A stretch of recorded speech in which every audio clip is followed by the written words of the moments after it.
The call came at 3:17 in the morning. My granddaughter's name was on the screen. I was sitting upright before the second pulse. I've been woken up by a phone at 3 in the morning more times than I can count. For 30 years, a call at that hour meant one thing. Someone was in trouble, and I had a narrow window to do something about it before the situation got worse. You don't panic after enough of those calls, you just move. Her voice was low and controlled, the way a person sounds after they've been crying long enough that the crying is done, and what's left is just the information. "Grandpa, I'm at the hospital. She broke my wrist, but she told the doctor I slipped in the tub. Dad is with her. One question. Which hospital? St. Augustine. The ER. I'm leaving now. Don't say anything to anyone until I get there." A short pause, then okay. I was dressed in 4 minutes and out the door by 3:22. "My name is Gerald Oakes. I'm 63 years old. I spent 30 years as a private investigator in Charleston, South Carolina before I retired. I've read people for a living my entire adult life. I know the difference between a story someone is telling and a story someone has prepared. Lily is 15. She's also the reason I have a second phone line that nobody in her household knows about, a number I gave her 8 months ago quietly, over lunch on a Tuesday when her father Daniel was at work. She didn't ask why I was giving it to her. She folded the paper and put it in the small interior pocket of her jacket. Not her bag, not her back pocket, the inside pocket, the one harder to find. She understood exactly what I was handing her. She used it tonight. I pulled out of my driveway and drove through empty streets toward St. Augustine Medical Center.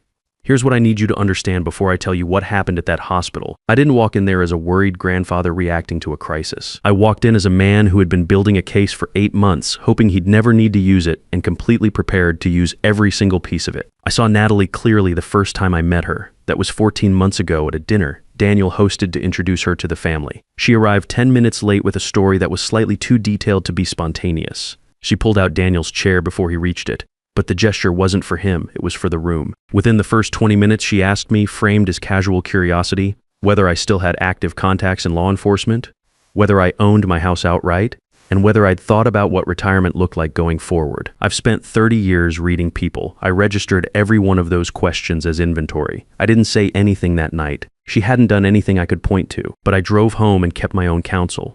October was when I stopped registering and started documenting.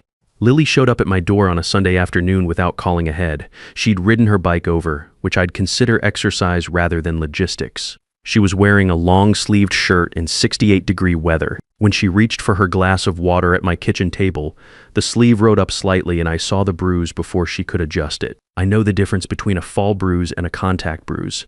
30 years of working with physical evidence teaches you that. She told me she fell off her bike. Gave me the specific block, the specific crack in the sidewalk. She had prepared the story carefully, which told me she'd been preparing stories for longer than this one. I didn't push. I got her some ice. I asked the questions a grandfather asks, and after she left, I opened a new note on my phone. October 14th. Lily, unannounced visit, bruise left forearm. Contact pattern, not consistent with reported bicycle fall. Long sleeves, warm weather, story prepared in advance. Level of detail suggests rehearsal, did not confront. Watching, that was entry number 1. Over the next 8 months, I built the record the way I built case files for 30 years. Methodical, no gaps, no interpretation beyond what the evidence actually supported.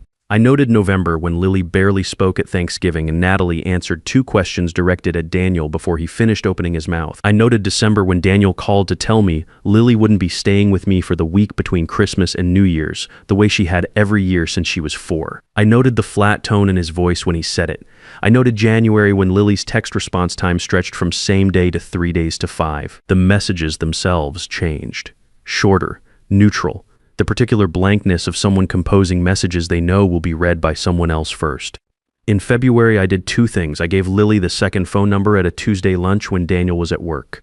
I slid the folded paper across the table and told her simply, "This is a line only you have. No one else knows it exists. You never have to use it. But if you ever need to reach me and you can't use your regular phone, this is how." She looked at the paper.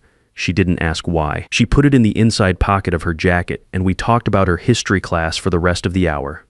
I also asked Daniel if I could install a dash cam in the family SUV. The reason I gave him was honest, just incomplete.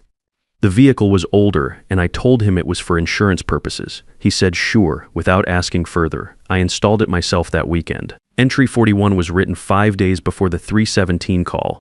Sunday visit restricted to 2 hours. Heavier makeup around jaw, left side. Said it was new foundation possible. Also possible not. Documenting that's what I was thinking about as I drove toward St. Augustine. Not panic, not anger. Just the case, running in order, the way I'd built it. I pulled into the hospital parking structure at 3:39, found a space on the second level, turned off the engine, and sat for exactly 4 seconds, not because I needed to collect myself. In 30 years of investigative work, I learned that 4 seconds of absolute stillness before you enter a room is the difference between walking in as the person who controls the situation and walking in as someone reacting to it. I get out of the car. I know what I'm walking into. I know what I'm going to do. Neil Greer sees me before I reach the nurse's station. I know this because I see him see me. The specific moment when recognition crosses a person's face and something underneath it shifts. Neil is reviewing a chart at the station with a resident when the automatic doors open and I walk through. He hands the chart to the resident without looking at it. "Give us the room," he says. Quiet. He doesn't need to be loud. Neil Greer and I go back 12 years. I worked a case that involved his family. He was in a situation where the wrong people had the right paperwork, and I spent 6 weeks making sure the right people got it back. He has never forgotten that. I was counting on exactly that tonight. He walked toward me halfway across the floor. He looked like a man who had been carrying something for 2 hours and just identified the person he could hand it to. "Gerald, Neil, tell me where she is and tell me what you filed." He held my eyes for one beat. "I haven't filed anything yet." Why not? The stepmother corroborated her own story. Lily refused treatment twice while Natalie was in the room. I wanted to know if she had family coming before I put anything permanent on record. He paused. I had my charge nurse let her use a personal phone about 90 minutes ago. I looked at him for a moment. Neil Greer does not do things without reasons. The reason he just gave me was the right one. "Thank you." I said, "Where is she?" "Bay 4. I moved Daniel and Natalie to the family waiting area 40 minutes ago. Fracture pattern," he lowered his voice, "not consistent with a fall. Consistent with forced hyperextension. I've seen it before." He paused. "I also sent the imaging to Floyd Ingram at Musk Pediatric Ortho. He confirmed my read. A beat. Gerald, there's a healed fracture in the same limb. Distal ulna, 6 to 9 months old. Never received treatment."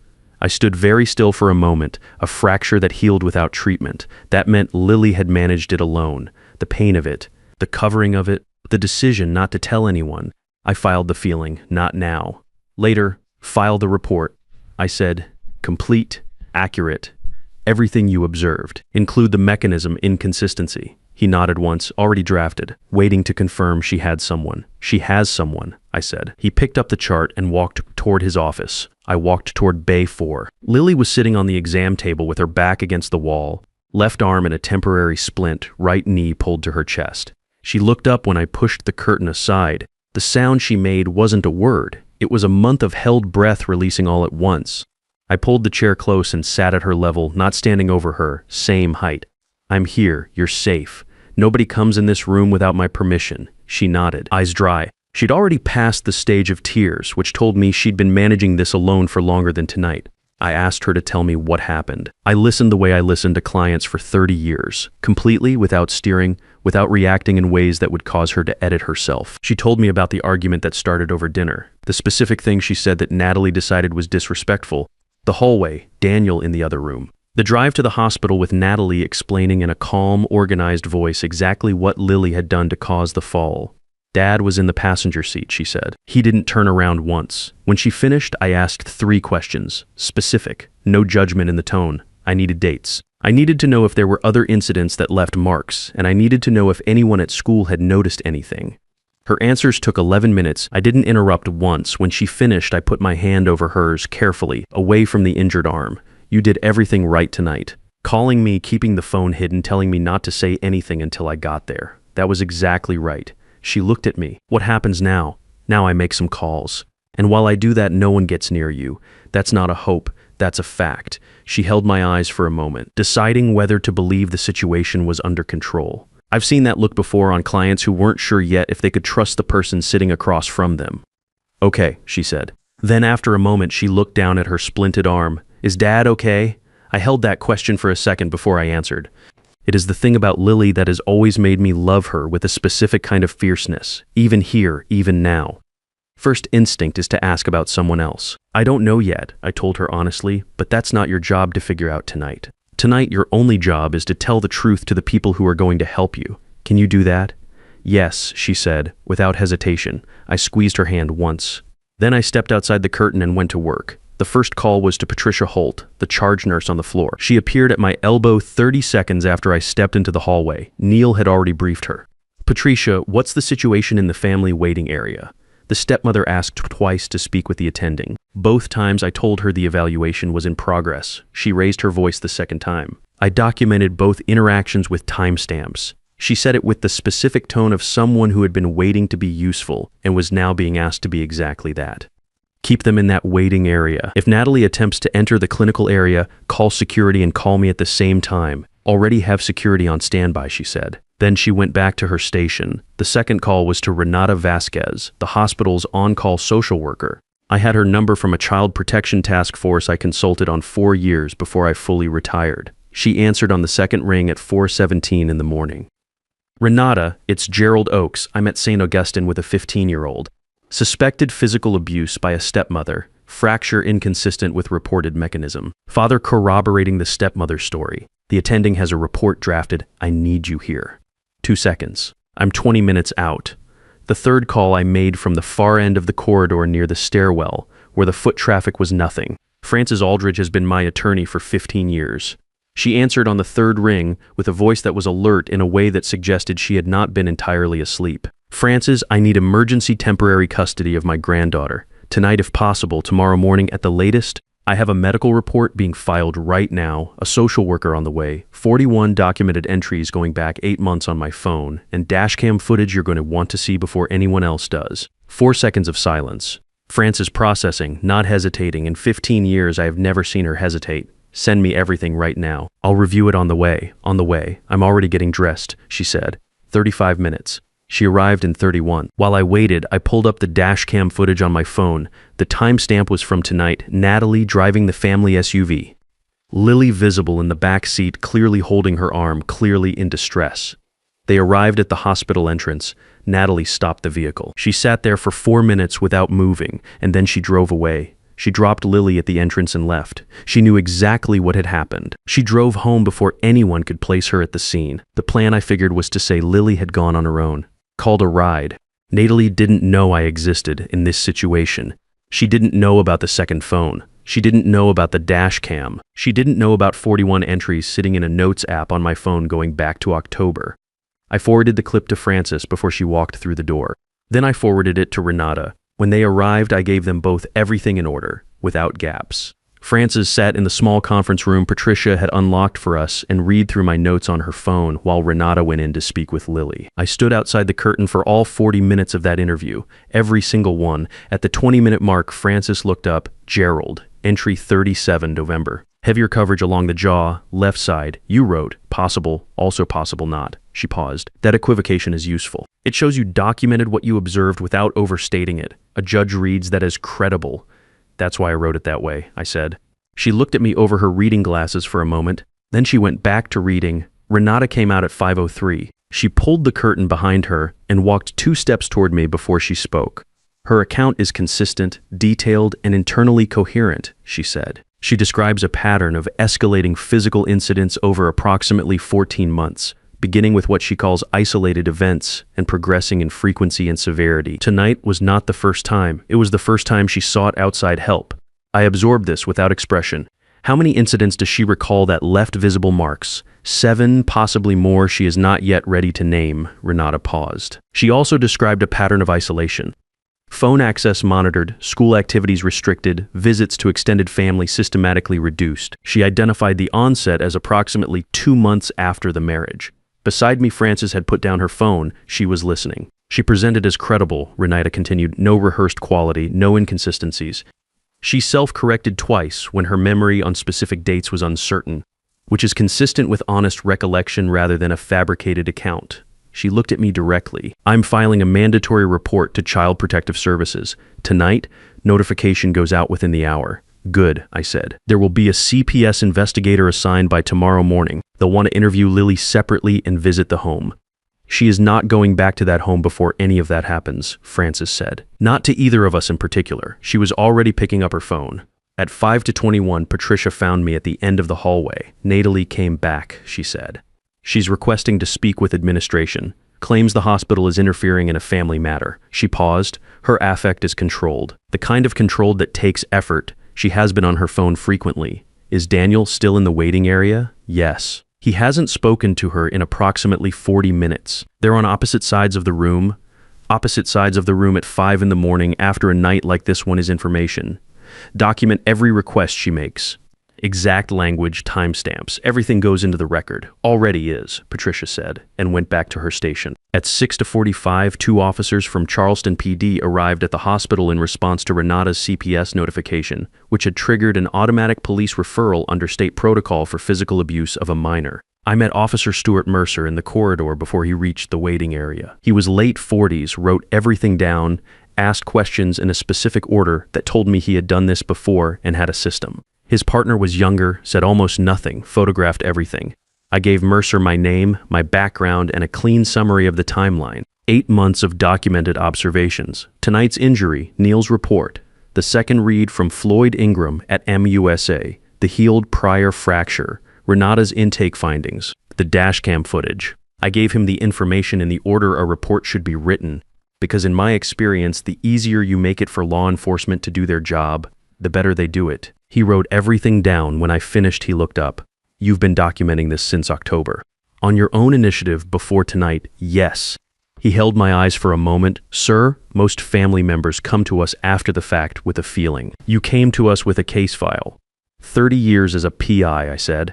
The habit doesn't turn off. He nodded once slowly. We'll need to speak with your granddaughter. My attorney is here. She'll coordinate that with you. Lily has already spoken with the social worker and is prepared to speak with you. On the condition that I remain accessible just outside the room. That's standard, he said. I know, I said. I've read the protocol. He almost smiled. At 6:58, Andrea Simmons, the school principal, called me back. I had reached out to her at 6 on the dot because she had given me her personal number 2 years earlier after I delivered a safety presentation to her staff. She answered on the 4th ring. Gerald, is everything all right? No, I said. I need to talk to you about Lily, and I need you to tell me honestly whether your staff has documented anything about her this year. A pause that was not hesitation. Recognition. How much time do you have? As much as you need. What Andrea told me over the next 18 minutes filled in gaps I hadn't been able to close from the outside. Her guidance counselor, Sylvia Brennan, had a conversation with Lily in September that Lily ended abruptly when she spotted Natalie's car in the pickup line. Sylvia had documented the conversation in her case notes because Lily had seemed on the verge of saying something specific and then visibly shut down. She had flagged it internally but hadn't reached the threshold for mandatory reporting because Lily had not disclosed anything directly. There was a creative writing assignment from November, a fictional story about a girl who made herself invisible at home. The teacher had kept it not because of any single explicit line, but because of the cumulative texture of it. It read, Andrea said, like someone describing something real through the thinnest possible layer of fiction. And in February, Lily had been absent for 4 days following what the family reported as a stomach illness. The timing had registered with Andrea without her knowing why. She had noted it in her own records. Andrea, I said, I need a written statement of everything you just told me, not the assignments themselves, just what your staff observed, what was documented, and when. Can you have something to my attorney by 8 this morning? I can have it by 7:30, she said. Gerald, is she okay? She will be, I said, and this time I meant it in the present tense, not the future. At 7:04, Francis received confirmation from Judge Philip Bauer's clerk that the emergency custody petition had been received and was under review. At 7:30, Andrea's written statement arrived in Francis's email. 3 pages, specific dates, specific staff names, specific observations. Francis read it in 4 minutes, made 2 notes, and looked up at me. This is enough, she said, combined with everything else. In 15 years, I have heard Francis say those 3 words exactly 3 times before today. Each time she was right. How long, I asked. Judge Bauer reviews it personally. His clerk says he's in the office by 8. She checked her watch. Less than an hour. I went back to Bay 4. Lily was awake, sitting in the same position against the wall, the blanket Patricia had left folded at the end of the table now pulled around her shoulders. She looked at me when I came in. You've been out there a long time, she said. I've been working, I said. I sat down in the chair. There's something I want to ask you. When this goes further, and it will go further, there may come a point where someone asks you to speak in front of a courtroom. You don't have to decide anything right now, but I want you to know that option exists and it's yours to make, not mine. She was quiet for a moment. Would it matter? Your words, combined with everything else we have, would matter a great deal. She looked at the wall for a moment, then she looked back at me. I'll think about it. That's all I'm asking, I said. Francis called at 8:14. I was standing at the coffee machine at the end of the hallway, the one that produces something that resembles coffee the way a sketch resembles a photograph. The judge signed, she said, 2 words that rearranged everything that came after them. Emergency temporary custody, 90 days effective immediately. You are Lily's legal guardian as of 8:09 this morning. Natalie has been formally notified that she is prohibited from any contact with the minor. Daniel has been notified as a secondary party. He retains parental rights, but all decisions regarding Lily's welfare during the custody period require your authorization. I set down the coffee I was not going to drink anyway. Francis, thank you. Don't thank me yet. 90 days goes fast. We need to build the permanent case in parallel. This buys us time. It doesn't finish the work. I know, I said. What do I do first? Tell your granddaughter, she said. Everything else can wait 10 minutes. I pulled the curtain aside quietly. Lily was awake. She had been awake for a while, I think, in the way people are awake before they let themselves be seen awake, holding on to the last few minutes before the world requires something of them. She looked at me. I sat down in the chair. I told her simply in the same direct language I had used with clients for 30 years, because Lily had earned directness, and I have never believed that protecting people from information actually protects them from anything. A judge signed an emergency custody order at 8:09 this morning. You're coming home with me. Natalie cannot contact you. That's not a plan. It's a legal fact as of 45 minutes ago. She stared at me. 45 minutes ago? I didn't want to tell you until it was done, I said. I don't deal in maybes. Something moved across her face. Not one thing, several things in quick succession. The way a person processes news they needed to hear and had stopped letting themselves want. She pressed her lips together. Her chin did the thing chins do when a person is deciding whether to cry and then deciding not to. She decided not to. Okay, she said. Then after a moment, can we get real coffee before we go home? The stuff here tastes like hot cardboard. I looked at her for one beat. There's a place 2 blocks from my house that opens at 8:30, I said. You can have whatever you want. For the first time since I pushed that curtain aside at 4 in the morning, she smiled. Brief, tired, completely real. Before we left, I found Daniel in the family waiting area. He was alone. Natalie was gone. Officer Mercer told me she had left voluntarily after being informed of the custody order and the no-contact provision. Left without incident, which Mercer noted with the quiet surprise of someone who had been prepared for more. Daniel looked like a man who had been awake all night, sitting inside a decision he hadn't made yet. He looked up when I walked in. I sat across from him. Not beside him. This conversation required him to see my face. I told him about the custody order. I told him about the dashcam footage and exactly what it showed. I told him about the 41 entries going back to October. I told him about the healed fracture that was 6 to 9 months old and had never received treatment. I did not tell him what Lily had described about specific incidents. That was her account to share in her own time, not mine. He listened. He did not look away. When I finished, he was quiet for a long moment. Then he said, I should have seen it. There are a lot of things I could have said to that. I chose the one that was most useful. You can see it now. I said, that option is still open. He looked at his hands. Is she okay? She's going to be okay, I said. She already ordered coffee. He made a sound that wasn't quite anything. I put my card on the table in front of him. My personal cell, the same number I had given Lily 8 months ago. When you're ready to talk, I said, not before. But when you are, I left him there with the card and whatever he was working through. I could not work through it for him, and trying would have been an insult to the intelligence I know he has. Natalie was charged 9 days later. 2 counts of felony assault causing bodily injury to a minor. 1 count of domestic violence. 1 count of child endangerment. The dash cam footage, combined with the healed prior fracture and 41 documented entries, moved it from misdemeanor to felony. The DA noted specifically that the footage demonstrated prior knowledge of the injury. She knew. She planned. She just did not plan for me.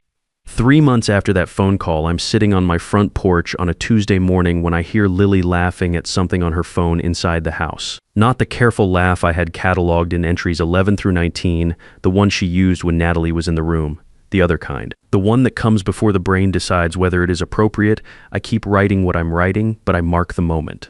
6 weeks after the custody order, Lily told me she'd decided to testify at the trial. She did not ask my opinion first. She told me afterward, which is the correct order, she said. I kept thinking if I don't say it out loud, it's like it didn't happen. And it happened.